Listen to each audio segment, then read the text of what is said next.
Good evening बच्चों। आज class 10th का बहुत ही महत्वपूर्ण टॉपिक लेकर के आए हैं जो आपके परीक्षा की दृष्टि से भी इम्पोर्टेंट है और इसके साथ साथ आप अपने दैनिक जीवन में यानी आपकी जो समस्याएं होती हैं भोजन से संबंधित वो भी आपको यहाँ पर पता चल जाएगा। तो ये चैप्टर सभी बच्चों के लिए बहुत ही महत्वपूर्ण है और हमारे जो कॉम्पिटिटर्स हैं यानी जो हमारे कंपटीशन के हमारे फ्रेंड्स हैं स्टूडेंट्स हैं वो भी उनके लिए भी ये बहुत ही महत्वपूर्ण चैप्टर है। तो इस वीडियो को बहुत ध्यान से देखिएगा। बहुत ही छोटी छोटी चीज़ों को हम यहाँ पे चर्चा करेंगे जो आपके परीक्षा में आते हैं। तो इस चैनल में यदि आप पहली बार जुड़ रहे हैं तो इस चैनल से आप जुड़ जाइए, आपको बहुत ही ज़्यादा हेल्पफुल होगा। तो चलते हैं, देखते हैं हमारा जो टॉपिक है रोगी का आहार। क्या है रोगी का आहार? देखिए, रोगी मतलब जो सामान्य अवस्था से अलग हो। रोगी का मतलब क्या हुआ? जो सामान्य अवस्था से क्या हो, अलग हो, यानी वो सामान्य भोजन ना कर पाए, ना कर पाने में असक्षम हो, सक्षम ना हो। सही भोजन यानी जो हम लोग नॉर्मल रूप में जो एक स्वस्थ लोग लेते हैं वो उसको लेने में असमर्थ हो, ऐसे लोगों को हम बोलते हैं रोगी। और आहार किसे कहते हैं? आहार जिसको हम भोजन कहते हैं। क्या कहते हैं? भोजन कहते हैं।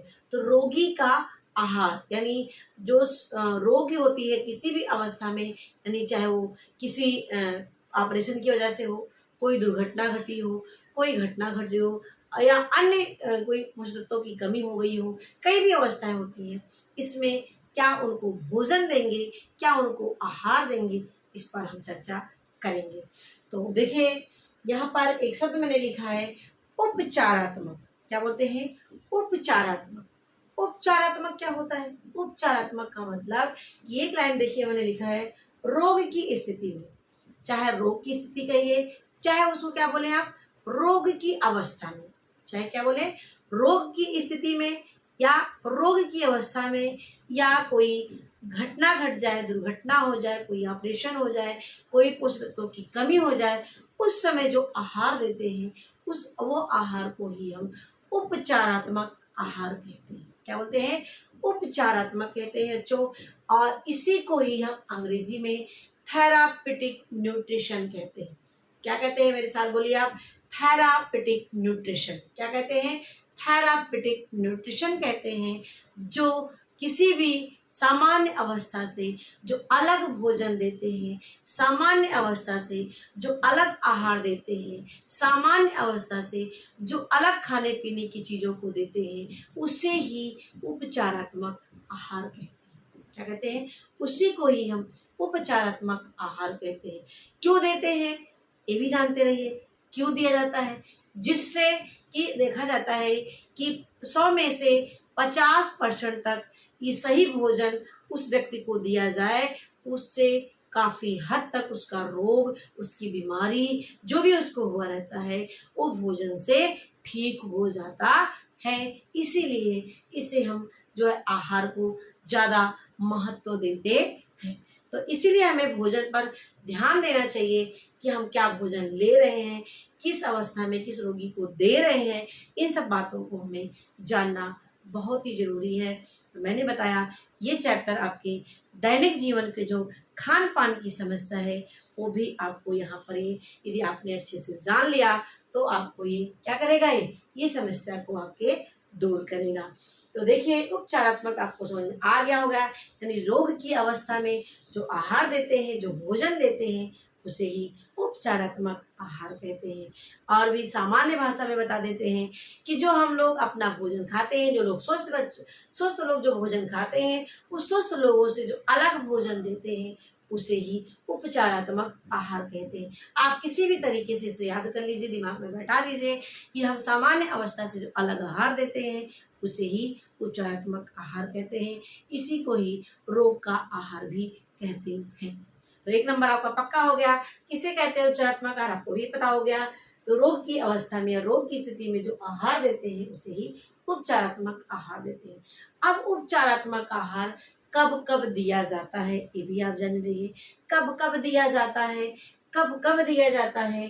तो रोग की प्रकृति यानी रोग कैसा है, कि यानी वो बहुत ज़्यादा बिस्तर पर पड़ा हुआ है, कि चल फिर नहीं रहा है, कि कोई ऑपरेशन हुआ है, कि मुंह में उसको कोई छाला पड़ा हो या मुंह का कोई रोग हुआ हो, आंत संबंधी रोग हुआ हो, यानी ये उसको बोलते हैं रोग की प्रकृति। क्या कहते हैं?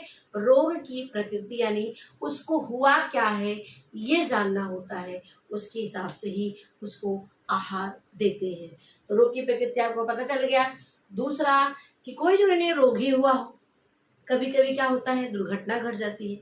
अब वो दुर्घटना क्या है, कोई एक्सीडेंट हो जाता है या जल जाता है, व्यक्ति पूरी तरीके से झुलस जाता है, तो वैसी भी अवस्था में उसकी जो आहार होता है वो सामान्य लोगों से अलग होता है। यानी हम लोग जो खाते हैं उससे जो जल गया होता है, दुर्घटना हुई थी, उसको अलग दिया जाता है। क्या अलग दिया जाता है उसमें? उनको प्रोटीन ज़्यादा देते हैं, उनको विटामिन ज़्यादा देते हैं। क्यों देते हैं? इसलिए देते हैं जिससे उसका जो रोग है, जो उसको जला है, वो जल्दी से जल्दी कवर हो जाए, जल्दी ठीक हो जाए। उसे ही हम क्या बोलते हैं? दुर्घटना। ठीक है, ये हो गया दुर्घटना में आहार। तो बच्चों समझ में आ गया होगा। नेक्स्ट हम आते हैं रोग का संक्रमण, यानी कोई इन्फेक्शन हो गया हो किसी चीज का, जैसे कि आपका टिटनेस देखा आपने, इन्फेक्शन हो जाता है, या संचारी रोग में आपने देखा होगा कि छुआछूत से एक व्यक्ति से दूसरे व्यक्ति में हो जाता है। संचारी रोग किसे कहते हैं आपको पता ही होगा, जो एक व्यक्ति से दूसरे व्यक्ति के संपर्क में आने से, कभी वायु के द्वारा, कभी भोजन के द्वारा, कभी जल के द्वारा, तो एक दूसरे के जब संपर्क में आते हैं और उस भोजन को हम, अगर वो व्यक्ति रोगी है उस तरह से उसको संचारी रोग हुआ है, तो वही संचारी रोग उस जो व्यक्ति उसको साथ रहता है, उसकी चीज़ों का उपयोग करता है, उसको भी हो जाता है। उसे बोलते हैं संक्रामक रोग, उसको बोलते हैं संक्रमण। तो ये संक्रमण, रोग के संक्रमण होगा, कभी कभी इन्फेक्शन, कभी कभी जो हम लोग ऑपरेशन हुआ हो, ऑपरेशन में जो औजार यूज किया जाता है उस औजार से भी शरीर में इन्फेक्शन हो जाता है। कभी कैंची दूषित हुआ हो, सही नहीं हुआ हो, तो या कभी पट्टी में कुछ लगा हो, ब्लड से भी इन्फेक्शन हो जाता है इससे।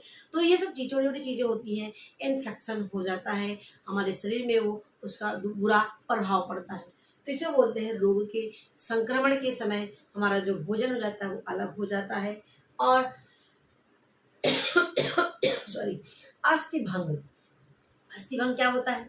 अस्थि भंग मतलब जब हमारी हड्डियां किसी कारणवश टूट जाती हैं, पचनी, कभी पचनी पचनी हो जाती है, कभी क्या होता है एकदम मुचुक सा आ जाता है, कभी क्या होता है एक दूसरे से अलग हो जाती है, कभी क्या होता है दूसरे में धंस जाती हैं। तो कई अवस्थाएं होती हैं अस्थि भंग। अस्थि भंग का मतलब आप जानेंगे कि हड्डियों का टूट जाना ही अस्थि भंग कहलाता है। ये आपका चैप्टर भी है बोर्ड के एग्जाम में। ठीक है, तो ये आपका अस्थि भंग होता है। ठीक है, तो इस अवस्था में भी आहार हमारा अलग हो जाता है। दूसरा है पोषक तत्वों की कमी। अब पोषक तत्व क्या होते हैं हमारे, आपको मैंने कई बार बताया है, ये हम जो भोजन लेते हैं उस भोजन में क्या क्या होता है, कार्बोहाइड्रेट, प्रोटीन, विटामिन, खनिज लवण, वसा, जल, ये सब हमारे क्या है, ये हमारे पोषक तत्व हैं जो हम भोजन के रूप में हमारे शरीर में ये जाता है। तो कभी कभी क्या होता है, इन ये सब मिला करके हमारे संतुलित आहार बनते हैं। यदि दाल, चावल, रोटी, सब्जी, सलाद, फल खा रहे हैं तो हम एक संतुलित आहार ले रहे हैं। तो यदि हम इसमें से कुछ चीज़ों को हम नहीं ले रहे हैं, जैसे हम दाल नहीं खा रहे हैं, सोयाबीन नहीं खा रहे हैं, दूध नहीं खा रहे हैं, तो ये क्या होता है, ये प्रोटीन है, तो हमें प्रोटीन नहीं मिलेगा। तो हमारे अंदर क्या होगा, प्रोटीन क्या काम करता है, ये हमारे शरीर को बढ़ाने का काम करता है। तो हमारे शरीर क्या होगी, बढ़ेगी नहीं, टूटी फूटी कोशिकाओं की मरम्मत नहीं होगी। तो ये क्या है, तो ये हमारे पोषक तत्वों की कमी हुई। और क्या, जैसे विटामिन में एग्जांपल ले लेती हूँ। विटामिन मैंने क्या, हम खट्टे फल नहीं खा रहे, हम फली नहीं खा रहे, तो हमारे अंदर क्या है, आए दिन सर्दी, जुकाम, बुखार ये सब होता रहेगा। जब होता रहेगा तो हमें अंदर कमी होती जाएगी। तो हमें यानी हम विटामिन नहीं ले रहे हैं, फल सब्जियों को नहीं सेवन कर रहे हैं, तो हमें विटामिन सी की कमी से स्कर्वी रोग हो जाएगा, बी की कमी से बी की कमी से बेरी रोग हो जाएगा, विटामिन डी की कमी से रिकेट्स रोग हो जाएगा। तो ये आदि आदि हो जाएंगे। तो इसे बोलते हैं पोषक तत्वों की कमी से। तो इतनी चीज़ें हो गया कि हम कब कब उपचारात्मक आहार लेने की हमें आवश्यकता होगी। तो हमें रोग की प्रकृति कैसे है, किस अवस्था में है, और इसके साथ साथ दुर्घटना होने पर, अस्थभंग होने पर, रोग का संक्रमण, इन्फेक्शन हो जाने से शरीर में, और हमें पोषक तत्वों की कमी होने की वजह से हमें उपचारात्मक आहार लेना पड़ता है। तो उपचारात्मक आहार मैंने आपको बताया कि क्या होता है, सामान्य आहार से अलग जो आहार देते हैं उसे ही क्या बोलते हैं, उसी को ही उपचारात्मक आहार कहते हैं, इसी को ही रोगी का आहार भी कहते हैं। अब समझ आ गया होगा। अब चलते हैं आवश्यकता, क्यों हमें इसको आवश्यकता पड़ती है, क्यों हम उपचारात्मक आहार लें, क्यों ना सामान्य आहार लें। तो ये भी एक पॉइंट बनता है। तो हमें, मैंने भी आपको बताया, हमारे सबसे बड़ा डॉक्टर हमारा आहार होता है। सबसे बड़ा डॉक्टर हमारा क्या होता है, आहार होता है। और यदि आहार हमारा सही होगा तो हम वेल रहेंगे, अच्छे रहेंगे, स्वस्थ रहेंगे और तन मन से अपने कामों को हम करेंगे। तो इसीलिए हमें अच्छे पोषक तत्वों की, मतलब अच्छे भोजन की जरूरत होती है जिसमें संतुलित बैलेंस भोजन हो। और यदि हम रोग की अवस्था में, इसकी आवश्यकता इसीलिए पड़ती है जिससे हमारा जो रोग हो, जिस भी कमी से हो, जो भी हुआ हो, वो जल्दी से जल्दी कवर हो जाए, जल्दी से जल्दी ठीक हो, उसे ही हम बोलते हैं जल्दी से इसकी इस उपचारात्मक आहार की आवश्यकता पड़ती है। तो ये हो गया आपका आवश्यकता क्यों पड़ती है। तो रोगों में सुधार होने के लिए, रोग की अवस्था में परिवर्तन होने के लिए, जल्दी से जल्दी ठीक होने के लिए हम भोजन, उपचारात्मक आहार दिया जाता है। अब हम आते हैं रोगी के भोजन के प्रकार क्या है। अब देखिए, अब सबके रोग के भोजन अलग अलग होते हैं। क्या अलग अलग होते हैं, जैसे आपके होते हैं कह सकते हैं नरम आहार, तरल आहार, अर्ध ठोस आहार, कई आहार होते हैं। ये क्वेश्चन बहुत ही आता है। तो ये बोर्ड के एग्जाम के लिए और हमारे कंपटीशन के हमारे प्यारे स्टूडेंट्स, प्यारे फ्रेंड्स के लिए भी है ये। तो ये काफ़ी रिक्वेस्टेड टॉपिक भी था, तो मैंने सोचा यहाँ पर इसको डिस्कस ही क्यों ना कर लिया जाए। तो ये आपका आहार मैंने यहाँ पे कैटेगराइज किया है। तो देखिए, यहाँ पे तरल आहार होते हैं। क्या होते हैं, तरल आहार। तरल आहार क्या होते हैं, तरल जिसको हम अंग्रेजी में क्या बोलते हैं, लिक्विड आहार। क्या बोलते हैं, इसी को ही हम लिक्विड आहार भी कहते हैं। क्या बोलते हैं, लिक्विड। लिक्विड आहार किसे कहते हैं, जो एकदम पतला हो एकदम, उसे बोलते हैं लिक्विड। आप जैसे पानी होता है ना, तो ये हमारा क्या है, तरल आहार में आएगा। जूस आएगा, तरल आहार में आएगा, ठीक है। और दाल का पानी, ये भी तरल आहार में आएगा। यानी जो लिक्विड फॉर्म में हो, तरल फॉर्म में हो, और वो हमारा क्या होता है, वो तरल आहार। जैसे दूध हुआ, जूस हुआ, फल का जूस हुआ, सब्जी का सूप हुआ, ये सब हमारे तरल आहार में आते हैं। लेकिन इसमें भी दो कैटेगरी होती है। क्या होती है, एक पूर्ण तरल आहार बोलते हैं और एक तरल आहार बोलते हैं, दो होती है। आप ध्यान से रखिएगा ध्यान बातों को। पूर्ण तरल आहार और तरल आहार। पूर्ण मतलब जिसे हम छान करके खाते हैं, पीते हैं, वो हमारा पूर्ण तरल आहार में आएगा। या ध्यान से बातें उसको सुनिए। पूर्ण तरल आहार वह आहार होता है जिसे छान करके हम पीते हैं, उसे ही पूर्ण तरल आहार कहते हैं। तरल आहार क्या होता है, जिसे हम बिना छाने लेते हैं, ग्रहण करते हैं, वो हमारा तरल आहार होता है। यही एक पॉइंट इसमें अंतर है, याद रखिएगा। जो छान के लेते हैं वो हमारा पूर्ण तरल आहार, जिसको हम छानते नहीं वो तरल आहार होता है। तो ये कैटेगरी आप समझ गए होंगे। तो ये आपका नींबू का पानी, ये आपका पूर्ण तरल आहार में आएगा। जौ, और ये जौ मांस, यानी इसका जो जूस निकालते हैं और उसको छान लेते हैं और तब रोगी को देते हैं, वो हमारा आएगा पूर्ण तरल आहार। लेकिन तरल आहार में क्या आता है, याद रखिए, जो हमारा गाढ़ा तरल आहार में आता है, चाय, ठीक है, दूध, रस, यानी रस आपका जैसे फलों का रस, यदि आपने ऐसे निकाल के और पी लिया तो आपका, लेकिन छान के उसको कोई चीज़ से फाइबर ना रह जाए, एकदम पानी जैसा हो, वो आपका पूर्ण में आएगा। लेकिन यदि आप दूध को ले रहे हैं, क्योंकि दूध में आपने मलाई नहीं हटाया, सब कुछ नहीं हटाया, तो आपका गाढ़ा तरल आहार में आएगा, ठीक है। दाल का पानी यदि आप छान देते हैं तो आपका पूर्ण में आएगा, लेकिन छानते नहीं हैं आप, केवल दाल का ऊपर का पानी ले लिया, तो ये आपका किस में आएगा, गाढ़े तरल आहार में आएगा। ये अंतर आप में ध्यान रखिएगा। सूप, दाल का पानी हो गया, सूप भी आप यदि बना के पी रहे हैं उसको लिक्विड फॉर्म में करके, तो गाढ़ा तरल आहार में आएगा। लेकिन यदि इसको आपने छान करके पूरी तरीके से इसको हटा दिया इसके गूदे को, तो पूर्ण तरल आहार में आता है। तो याद रखिएगा। और ये किस अवस्था में देते हैं, याद भी रखिएगा, जब किसी को बुखार हुआ हो, क्या हुआ है सॉरी तो ज्वर की स्थिति में, यानी बुखार हुआ हो, ज्वर मतलब क्या होता है बुखार, अतिसार का मतलब होता है जब पेचिश पड़ती है, अतिसार होता है, बार बार लूज मोशन होता है, तो उस अवस्था में भी तरल आहार देते हैं और जिससे आसानी से पच जाए, हमारे आंतों पर ज़्यादा जोर ना पड़े। उल्टी के समय में भी क्या है पतला आहार देते हैं, ये तरल आहार को प्रिस्क्राइब किया जाता है। तो ये आपकी हो गई तरल आहार, ठीक है, समझ आ गया होगा तरल आहार। अब आता है हमारा सामान्य आहार। सामान्य आहार किसे कहते हैं? एक ऐसा आहार जैसे जो सामान्य लोग होते हैं वैसे हम भी ले रहे हैं, यानी जो रोग की अवस्था में भी है वो भी ले रहे हैं, लेकिन यहाँ पे ये बात ध्यान रखना है कि जो ये भोजन पकाया जाएगा सामान्य आहार का, ये अन्य लोगों से अलग हो। क्यों? क्योंकि उसमें ध्यान रखा जाएगा इसको कैसे पकाया गया है, इसके पोषक तत्व नष्ट ना होने पाए, तला भुना ना हो, सादा हो, मसाला ज़्यादा ना हो, इन सब चीज़ों का ध्यान रख करके पकाया गया है वो, तो उसे हम रोग की अवस्था में दे सकते हैं, लेकिन कुछ ही अवस्था में दे सकते हैं, सारे के लिए अलग अलग सब होते हैं, ठीक है। सामान्य आहार सामान्य की ही तरह होते हैं, लेकिन इसके पकाने की विधियाँ, इसके संरक्षण की विधियाँ, अन्य अन्य पे ध्यान दिया जाता है कि इसके पोषक तत्वों में कमी ना आने पाए और रोगी को नुकसान ना करे, क्योंकि यहाँ तली भून कर देते हैं, तेल अधिक यूज करने लगते हैं, तो ये ना हो, ठीक है। तो ये हो गया आपका सामान्य आहार।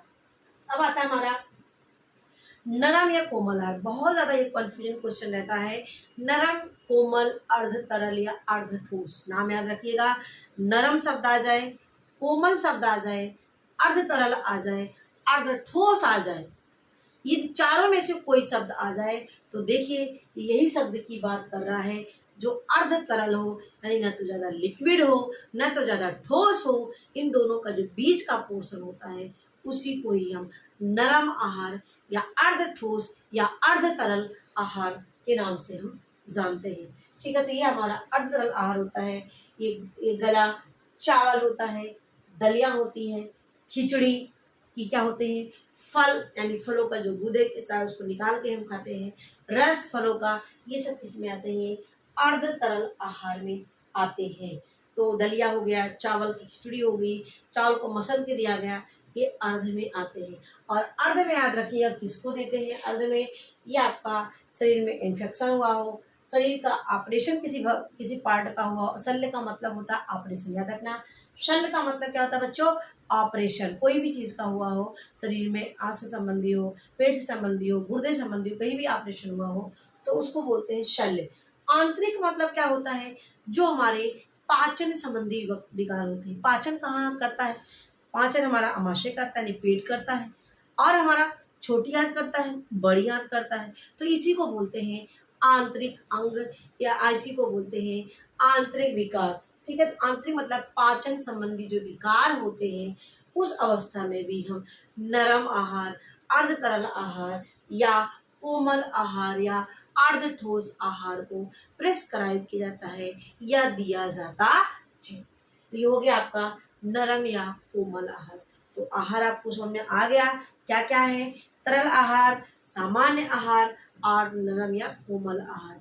अब मैंने आपको तरल बताया, तरल दो प्रकार के होते हैं, एक पूर्ण होते हैं, एक तरल होते हैं, ठीक है। सामान्य मैंने आपको बताया और नरम या कोमल भी मैंने आपसे डिस्कस किया। कब देते हैं याद रखना, जोर की अवस्था में, अतिसार उल्टी में हम क्या देते हैं, तरल आहार देते हैं, इससे आसानी से पच जाए, और शल्य ऑपरेशन की अवस्था में, इन्फेक्शन की अवस्था में और पाचन संबंधी कोई विकार हो, उस अवस्था में क्या देते हैं हम, उस अवस्था में हम क्या हुए, नरम या कोमल आहार दिया जाता है। अब हम नेक्स्ट पे आते हैं। अब ये आपका है रोगी के भोजन में पोषक तत्वों में परिवर्तन करके।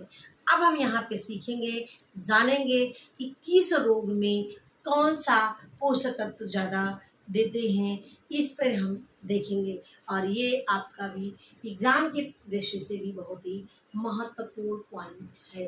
क्या है, रोगी के भोजन में पोषक तत्वों में परिवर्तन करके देते हैं। तो अब मैंने भी आपको बताया हमारे पोषक तत्व कितने होते हैं, यहाँ पर भी डिस्कस कर लेते हैं। कार्बोहाइड्रेट, प्रोटीन, विटामिन, वसा, खनिज लवण, रेशे की मात्रा, और यहाँ आपका जल भी आता है। क्या आता है?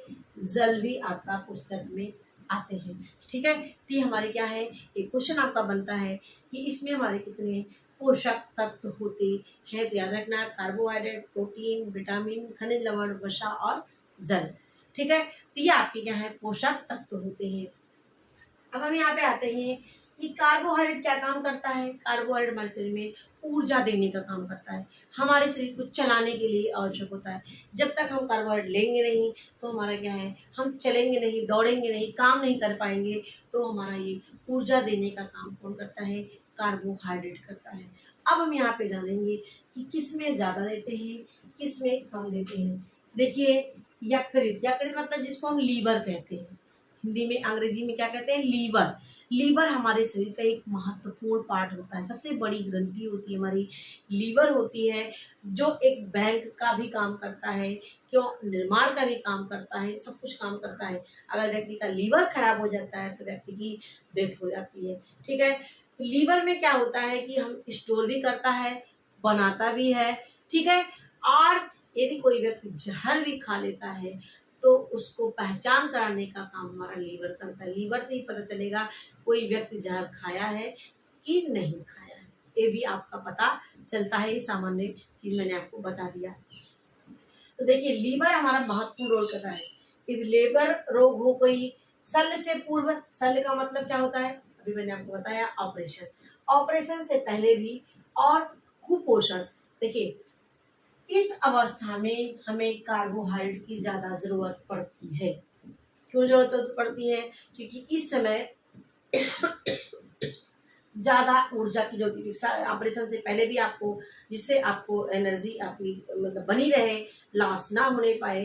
तो ये आपका है यकृत के रोगों में, शल्य से पूर्व में, और कुपोषण की अवस्था में। कुपोषण का मतलब भोजन जो आप आवश्यकता से जब कम लेते हैं उसे ही कुपोषण कहते हैं। यानी जितना आपको लेना चाहिए भोजन, उससे आप कम खाते हैं। दाल चावल रोटी सब्जी में आप आधी रोटी खाते हैं। ठीक है, तो आपके शरीर में कहाँ जाएगा भाई वो, दाल आप खाते ही नहीं है, सब्जी थोड़ी मात्रा में लेते हैं। तो ये क्या है, इसको बोलते हैं आवश्यकता से कम लेना। और बहुत लोग फैशन में नहीं खाते हैं, भाई खाएंगे ज़्यादा तो मोटे हो जाएंगे। तो ये भी अवस्था कुपोषण की हो जाती है। लगातार हम इसका पालन करते रहेंगे, नहीं खाएंगे, एक टाइम खाएंगे, खाएंगे ही नहीं, तो ये सब चीज़ें क्या होती है, कुपोषण की तरफ बढ़ावा देती है।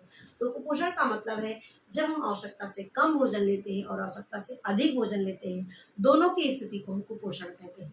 ठीक है, तो ये कुपोषण की अवस्था में, ऑपरेशन से पहले की अवस्था में और लीवर रोग में हमें कार्बोहाइड्रेट की ज्यादा जरूरत पड़ती है। ठीक है, जबकि हमारा जो मधुमेह रोग होता है, मधुमेह क्या होता है, मधुमेह जिसको हम ठेठ भाषा में शुगर रोग बोलते हैं, चीनी रोग कहते हैं। शुगर रोग आपने नाम सुना ही होगा। क्या कब होता है शुगर रोग? जब हमारे रक्त में चीनी की मात्रा बढ़ जाए, शुगर की मात्रा बढ़ जाए, उसे शुगर रोग कहते हैं, उसे मधुमेह रोग कहते हैं। तो उसमें क्या होता है कि जो हम कार्बोहाइड्रेट लेते हैं ये हमारे शरीर में पूरी तरीके से पचता नहीं है, बल्कि वो किस में आ जाता है, वो ब्लड में आ जाता है, शुगर ज्यादा मात्रा में। एक लेवल होता है 80-100 के बीच में होना चाहिए मिलीग्राम पर 100 ml पे, लेकिन क्या होता है ये इससे हमारे रक्त में ज्यादा घुल जाता है, ज्यादा मिल जाता है, उसी को ही हम शुगर रोग कहते हैं। जब शुगर रोग हो जाता है तो जो पेशाब होता है, पेशाब से ही चीनी निकलने लगती है, पेशाब से ही शुगर निकलने लगता है। यानी देखिए, अगर किसी व्यक्ति को शुगर हुआ होगा तो जहाँ पे वो पेशाब होता है उसको करता है, वहाँ पे चींटियाँ लग जाती है। तो इससे आप पहचान कर सकते हैं तो उसके शरीर से शुगर निकल रहा है। तो इसी अवस्था को हम शुगर रोग कहते हैं या मधुमेह रोग कहते हैं। मधुमेह मतलब रक्त में, ब्लड में, खून में शुगर की मात्रा का ज्यादा हो जाना ही मधुमेह रोग या शुगर रोग कहते हैं। ठीक है, ये हो गया आपका कार्बोहाइड्रेट की मांग किसमें ज्यादा होती है, इसमें मैंने आपको बताया, कुपोषण याद रखना। और मधुमेह में इसकी आवश्यकता कम होती है। देखिए, जिसमें तीर ऊपर की तरफ बनाया है तो ऊपर का मतलब आप समझ जाएंगे कि क्या है ये हमें ज्यादा जरूरत पड़ती है। अगर डाउन किया है तो डाउन का मतलब उसमें उसकी आवश्यकता निम्न है या ना के बराबर है। ऐसे इस तीर से आप समझ जाएंगे। दूसरा आता है आपका विटामिन। विटामिन भी आपका क्या है, विटामिन कई होते हैं, जल में घुलनशील होते हैं, वसा में घुलनशील होते हैं। जल में घुलनशील 2 होते हैं, विटामिन बी और विटामिन सी। और वसा में घुलनशील 4 होते हैं। विटामिन ए, डी, ई, के 4 होते हैं, जिसको हम एडक के नाम से भी जानते हैं। और यदि हम फल सब्जियों का सेवन नहीं करेंगे तो विटामिन की मात्रा हमारे शरीर में कमी होती जाएगी, तो अलग अलग प्रकार के रोग हो जाएंगे। ठीक है, तो देखिए यहाँ पे विटामिन ए की कमी से रतौंधी रोग होता है। रतौंधी रोग कहाँ पर होता है? आंखों में होता है। आंख से दिखाई नहीं पड़ता है, उसे ही रतौंधी रोग कहते हैं। ठीक है, दूसरा हमारा होता है स्कर्वी रोग। स्कर्वी रोग किसकी कमी से होता है? विटामिन सी की कमी से स्कर्वी रोग हो जाता है। किसी कमी से? विटामिन सी की कमी से स्कर्वी रोग हो जाता है। क्या कहाँ पर होता है? ये हमारे दांत मसूड़ में होता है। मसूड़ में सूजन आ जाती है, मसूड़ से खून निकलने लगता है। किसमें पाया जाता है विटामिन सी? खट्टे फलों में। फल खाएंगे तो विटामिन सी की कमी नहीं होने पाएगी। तीसरा आता है विटामिन डी। विटामिन डी किसमें पाया जाता है? सूरज की रोशनी से हमें विटामिन डी पूरा मिल जाता है। यदि हम सूरज की रोशनी लेंगे तो विटामिन डी की कमी नहीं होने पाएगी। साथ में या अन्य हमारे जो क्वाड लीवर है, सॉक लीवर है, इस सब में भी विटामिन डी की मात्रा पाई जाती है। ठीक है, अब इसके साथ साथ इसकी यदि कमी रहेगी तो रिकेट्स यानी बच्चे का जो पैर होता है टेढ़ हो जाता है, उसका शरीर विकलांग जैसा हो जाता है, तो इसे हम रिकेट्स रोग कहते हैं, जिसको सूखा रोग के नाम से भी जानते हैं। बेरी रोग इसकी कमी से होता है। विटामिन बी की कमी से बेरी रोग हो जाता है। ठीक है, तो एक कॉमन चीजें मैंने बता दिया, और भी होती हैं, लेकिन अब मैंने चैप्टर पढ़ाया वहाँ पे आप देखना, तो बस मैंने यहाँ पे हिंट आपको दिया है। अब आता है हमारा प्रोटीन। प्रोटीन की मात्रा देखिए, ये सब हमें लेना जरूरी है। जो बीमारी हुई रहती है वो विटामिन हमें लेना चाहिए। अब आता है हमारा प्रोटीन की मात्रा। प्रोटीन कब ज़्यादा लेंगे? जब चोट लग जाएगा, कोई घटना घट जाएगी, या अस्थि भंग हो जाए, हड्डी टूट जाए, उस अवस्था में, या बहुत ज़्यादा बुखार हुआ हो, उस अवस्था में, क्योंकि उस समय बॉडी गर्म हो जाती है और उस समय हमें पोषक तत्वों की मात्रा ज़्यादा पड़ती है। ठीक है, वहाँ पर हमें उस समय प्रोटीन की मांग बढ़ जाती है। तो देखिए, चोट लगने पर, जलने पर, तीव्र बुखार होने पर, प्लस कुपोषण की अवस्था में। याद रखना, कुपोषण सब जगह आपको मिलेगा, क्योंकि कुपोषण मतलब है आवश्यकता से जब कम भोजन लेंगे तो वहाँ पर आपको हर पोषक तत्व की कमी पड़ेगी। ठीक है, तो ये आपका हो गया प्रोटीन की मात्रा। प्रोटीन की मात्रा जिसमें ज़्यादा जरूरत पड़ती है, तो मैंने आपको बता दिया, जलने पर, तीव्र ज्वर पर, चोट लगने पर और कुपोषण की अवस्था में। लेकिन किसमें कम पड़ेगा? तो कोई लीवर रोग हुआ हो, कौन सा? कोई लीवर संबंधी रोग हो, और कोई किडनी संबंधी रोग हो, जिसको गुर्दा बोलते हैं, इसमें यूरेमिया नाम की एक रोग होता है। तो यूरेमिया में भी आपको प्रोटीन की मात्रा की जरूरत कम पड़ती है। तो यूरेमिया में, लीवर रोग में आपको जरूरत कम पड़ती है। किसमें पड़ती है? मैंने यहाँ पर आपको बता दिया। क्या काम करता है? ये हमारे हाइट को बढ़ाता है, और इसके साथ साथ जो हमारी कोशिकाएं होती है इसमें टूट फूट होती रहती है, तो उसको मरम्मत करने का काम हमारा प्रोटीन करता है। ठीक है, तो छोटी छोटी चीज़ें जानते रहिए, क्योंकि कभी कभी एग्जाम में आता है, तो आप इतनी चीज़ें तो जरूर जाने कि कौन सा तत्व है और क्या काम करता है। नेक्स्ट हमारा आता है वसा। क्या है? वसा। वसा भी एक पोषक तत्व होता है, जो क्या काम करता है? ये ऊर्जा भी देता है और हमारे कोमल अंगों की रक्षा भी करता है, और इसके साथ साथ हमारे जो अंग होते हैं, आंतरिक अंग को भी सुरक्षा देने का काम, सुरक्षा करने का काम ये करता है। ठीक है, तो वसा की मात्रा। अब देखिए, अल्प पोषण की अवस्था में, अल्प पोषण मतलब वही कुपोषण, जब हमारे अंदर तत्वों की कमी होगी उस समय भी वसा की जरूरत ज़्यादा पड़ेगी। किसमें कम पड़ेगा? तो पता है, वसा कहाँ? ज़्यादा तेल नहीं खाएंगे, किसमें नहीं खाएंगे? ज़्यादा मोटे हो जाएंगे उस अवस्था में।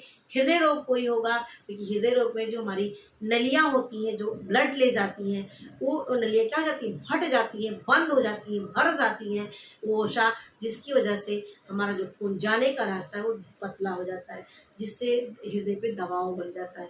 कभी कभी जो हार्ट अटैक आता है, तो इसका भी एक कारण होता है मोटापे का। तो मोटापे की अवस्था में, हृदय रोग में और लीवर के रोग में क्या है? वसा न्यून मात्रा में देना चाहिए, कम मात्रा में देना चाहिए। देखिए, मैंने तीर बनाया है, कहाँ पर देना चाहिए, कहाँ पर नहीं देना चाहिए।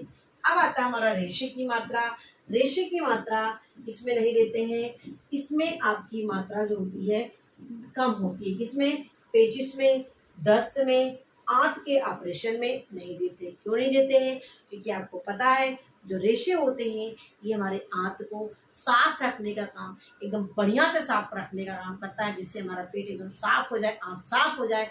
कोई पोषक तो नहीं देता है, लेकिन हमारी आंतों की सुरक्षा करने का काम, साफ करने का काम, क्लीन करने का काम हमारा रेशा करता है।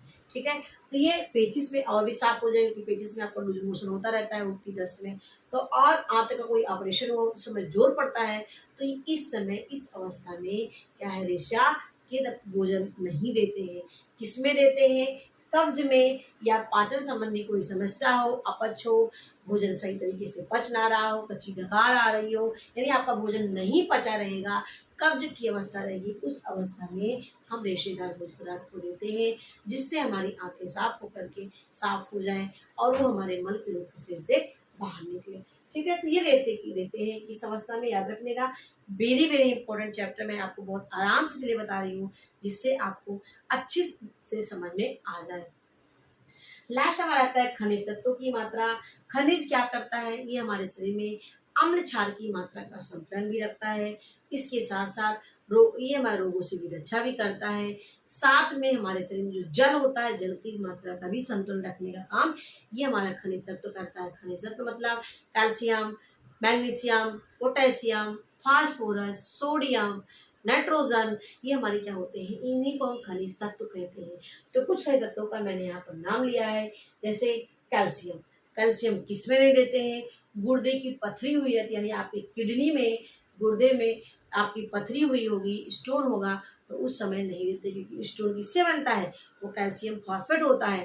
यदि हम कैल्शियम की मात्रा ज़्यादा लेते रहेंगे तो जो पथरी है वो और बड़ा होता जाएगा। ठीक है, तो ये उसके लिए नुकसान करेगा, इसीलिए कोई भी पथरी हुई रही है, गुर्दे में पथरी हो, तो उस अवस्था में क्या नहीं देते हैं, कैल्शियम फॉस्फेट, कैल्शियम नहीं देते हैं।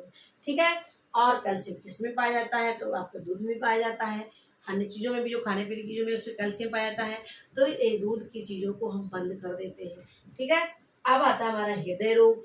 हृदय रोग में सोडियम, सोडियम मतलब नमक, नमक नहीं देते हैं। हृदय रोग का मतलब हाई ब्लड प्रेशर हो, उच्च रक्तचाप हो, यानी आपकी सांस फूल रही है बहुत ज़्यादा, तो उस अवस्था में क्या नहीं देते हैं, सोडियम की मात्रा बहुत न्यून मात्रा में कर देते, जितना जरूरत उतना ही लेते, उससे ज़्यादा नहीं ले पाएंगे, नहीं देते हैं, जिससे ये क्या है, हाई ब्लड प्रेशर को और बढ़ाने का काम करता है। लेकिन निम्न रक्तचाप हो, यानी आपके सुस्ती आ रही हो शरीर में, आपको जो है कमजोरी फील हो रही है, तो उस अवस्था में, यानी आपका बीपी लो है, तो बीपी लो की अवस्था में हम नमक की मात्रा बढ़ा देते हैं। तो याद रखना, हाई में कम करते हैं और बीपी लो हो तो उसको ज़्यादा देते हैं। गुर्दे के रोग में भी सोडियम नहीं देते हैं। अब आता है रिकेट्स। रिकेट्स मतलब सूखा रोग। सूखा रोग में हम कैल्शियम, फास्फोरस, मैग्नीशियम ये सब हम देते हैं, जिससे हड्डियां मजबूत हो और जल्दी से जल्दी जो रिकेट्स यानी जो सूखा रोग है, मेरास्मस रोग है, इस सारी जो रिकेट्स होता है, इस अवस्था में हम ये कैल्शियम की मात्रा बढ़ा देते हैं, जिससे जल्दी से जल्दी वो बीमारी ठीक हो जाए। तो ये हमारा चैप्टर था, जिसको मैंने बहुत आराम से आपको बताने की कोशिश की, और यदि आपको चैप्टर हमारे अच्छे लग रहे होंगे तो हमें आपका एक कमेंट ज़रूर चाहिए, क्योंकि आपके कमेंट से आपसे ज़्यादा हमें एनर्जी मिल जाती है। केवल एक बटन ऐसे ही दबा देना है और उसमें थोड़ी सी कुछ लिख देना है कि आपको हमारी वीडियो कैसे लगी, जिससे आपको से भी हमें भी एनर्जी मिलती रहे और आपके लिए हम ऐसे ही सेवा, ऐसे ही कार्य आपके लिए हम करते रहें। तो अब क्वेश्चन पे हम आते हैं। क्वेश्चन इसमें से क्या बन पाएगा, आप नोट डाउन कर लीजिए। पहला क्वेश्चन बन सकता है आपका, उपचारात्मक आहार किसे कहते हैं। आप भी क्वेश्चन अभी से बनाना सीखेंगे बोर्ड वाले बच्चे, तो आपको हमेशा, आपको कभी दिक्कत नहीं होगी किसी भी चैप्टर में, आप खुद घर बैठे आप पढ़ाई कर सकते हैं और अपना नोट्स खुद बना सकते हैं। ठीक है, तो पहला क्वेश्चन आपका है, उपचारात्मक आहार किसे कहते हैं और उपचारात्मक आहार की आवश्यकता क्यों पड़ती है और किस अवस्था में, तो इस कब कब हम उपचारात्मक आहार को देते हैं। तो आप कब देते हैं, मैंने आपको बता दिया कि प्रकृति अलग अलग है, किस किस रोग में दुर्घटना होने पर, संक्रमण होने पर, कुछ दूध की कमी होने पर हम उपचारात्मक आहार को अलग करते हैं। किसे कहते हैं, जो सामान्य आहार से अलग होता है उसे ही उपचारात्मक आहार कहते हैं। ये हो गया आपका। अब है क्यों देते हैं? क्योंकि रोग में सुधार होने के लिए देते हैं। गणित पूछ सकता है आपसे, ऑब्जेक्टिव टिक टिक वाले क्वेश्चन भी पूछ सकता है, तो आप ऐसे बता सकते हैं। तीसरा क्वेश्चन आपका है कि भोजन, रोगी के भोजन कितने प्रकार के होते हैं? तो मुख्य रूप से 3 प्रकार के होते हैं। एक आपका सामान्य आहार, दूसरा तरल आहार, तीसरा आपका नरम या कोमल आहार होता है। क्या है? नरम या कोमल आहार होता है। मैंने आपको बताया तरल आहार कितने प्रकार के होते हैं। आपका पूर्ण तरल आहार होता है, गाढ़ा तरल आहार होता है, तो मैंने आपको बताया कौन सी चीज किसमें आती है, मैंने आपको बताया। और इसमें नेक्स्ट क्वेश्चन बन सकता है कि तरल आहार किस रोग में दिया जाता है? तो ज्वर में, अतिसार में, उल्टी में हम तरल आहार देते हैं। नरम या कोमल आहार किस आहार में देते हैं? संक्रमण की स्थिति में, ऑपरेशन की स्थिति में, या पाचन संबंधी कोई समस्या हो उस अवस्था में हम नरम या कोमल आहार देते हैं। तो ये चीजें यहाँ से क्वेश्चन आपके बन सकते हैं। अब हम आते हैं किस अवस्था में कार्बोहाइड्रेट नहीं देते हैं? तो मधुमेह रोग में नहीं देते हैं। किसमें देते हैं? यहाँ से आप क्वेश्चन बना लीजिएगा। वसा किसमें नहीं देते हैं? तो मोटापा में नहीं देंगे। और देखिए अब मेन पे चल रहे हैं हम, प्रोटीन की मात्रा इसमें ज़्यादा देते हैं। तो चोट लगने पर, जलने पर, तीव्र ज्वर होने पर हम क्या देते हैं? प्रोटीन की मात्रा को हम ज़्यादा देते हैं। अब इसी से कम में, ज़्यादा में आप बना भी सकते हैं। अब क्वेश्चन जो यहाँ से आपका बनता है, विटामिन ए की कमी से कौन सा रोग होता है? रतौंधी सी की कमी से। इसका भी यहाँ से क्वेश्चन आप बना लीजिएगा और नोट डाउन कर लीजिएगा। अब है कि गुर्दे की पथरी में क्या नहीं देते हैं? तो कैल्शियम नहीं देते हैं। रिकेट्स में खनिज तत्वों की मात्रा को हम बढ़ा देते हैं। सोडियम किस अवस्था में नहीं देते हैं? तो सोडियम हृदय रोग में नहीं दिया जाता है। ये हमारे इंपॉर्टेंट क्वेश्चन आपसे पूछ सकता है। अब आपका लॉन्ग क्वेश्चन क्या आ सकता है? तो लॉन्ग क्वेश्चन आपका आएगा उपचारात्मक आहार से आप क्या समझते हैं, और उपचारात्मक आहार या रोगी का आहार कितने प्रकार के होते हैं? ये आपका लॉन्ग क्वेश्चन यहाँ से बन सकता है। तो आशा करती हूँ आपको हमारी वीडियो जरूर पसंद आई होगी। तो वीडियो देखने के लिए आपको बहुत बहुत धन्यवाद।